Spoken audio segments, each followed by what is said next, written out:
there's the soft skill component. And maybe you can share with our audience what you feel are the key skills that we need to develop our sales leaders on.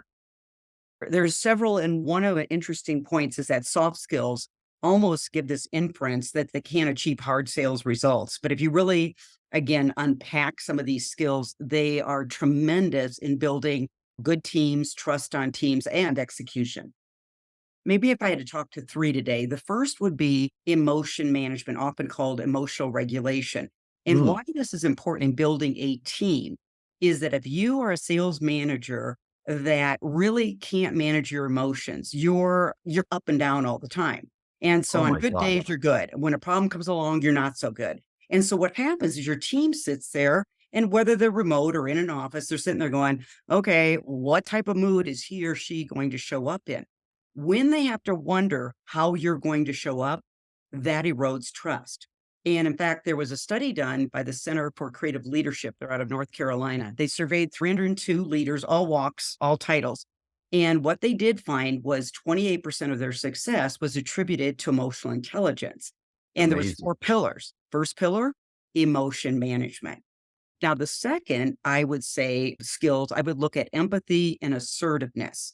And I put these two in the same bucket because here's what happens. And I really saw this after we came out of the pandemic.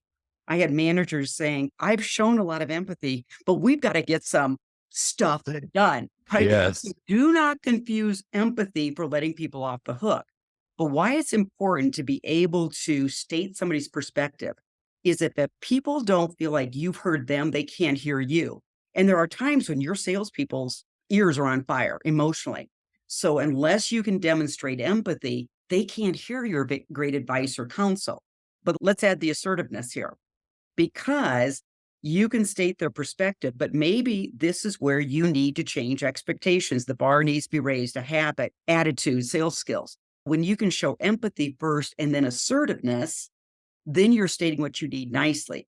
Without assertiveness, very dominant salespeople, what I call that driver personality, Right. can go into passive aggressive behaviors. They start going along to get along. I don't want to rock the boat. And so we Right. can talk about this in 10 years. So I would say if you looked at those three skills, there's many more, but manage those three and you're going to build trust, but you're also going to build execution because behind execution, I believe is assertiveness because I know, Stephen, with the amount you've done on execution plans, there's pushback, it's change. We don't know what the future looks like. And that's when it's very easy for a manager to let off the gas, lower expectation. Mm. And so assertiveness and having self-awareness and empathy, you can have conversations that gets that execution done. I love that level of depth in terms of the emotional component of leading. I think companies are becoming more clued into that, the importance. But what are you seeing in terms of training sales managers or helping them develop their emotional intelligence? When we started in this work, gosh, way back in 2012, people thought we were crazy. I had colleagues saying, no one's going to buy that. And part of it was a fair statement because I think what is tough about teaching emotional intelligence skills, it can seem very intangible. And Right. unless you can give examples and concrete exercises, it just remains theoretical and never Mm. practical. So that's part of the reason. But now we're seeing a lot more interest in it. And I do believe it's this post COVID pandemic environment. We've got a lot of people talking about mental health, mental management, people stressing out and burning out. And so many of the soft skills can help resolve a lot of those problems. We're seeing a heightened interest in it actually, which is a good thing. Very powerful stuff.